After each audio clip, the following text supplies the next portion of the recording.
Bisan kung wala pa face-to-face learning sa matunghaan kabumbiruhan sa dakbayan sa Talisay, nag-inspeksyon sa mga pribado o pampublikong eskwelahan. Ang report ni Femari Dumabo.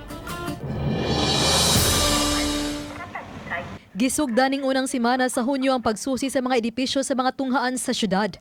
13 nasa 46 ka mga eskwelahan ang ilang na inspeksyon.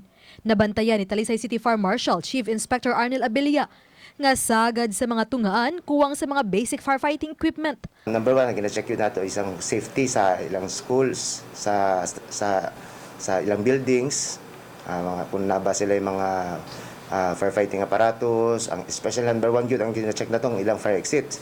Lakip sa gipanumdum ang mga health protocol batok COVID-19 ug ang kanunay nga pag-disinfect. Gisusi usab nila ang mga hospital.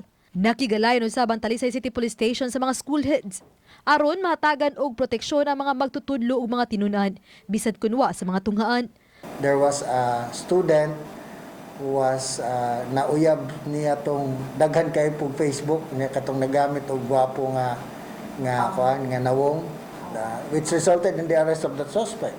That was because of the coordination between the police and the school head. Samtang nagunang pahinumdum sa kabumbiruhan sa palayon nga uplan ligtas pamayanan on the road nga bisan ting-uwan dili angay nga mokumpiyansa. Maskin mo baha nga ma'am, dahil times magkasunog pagyapon.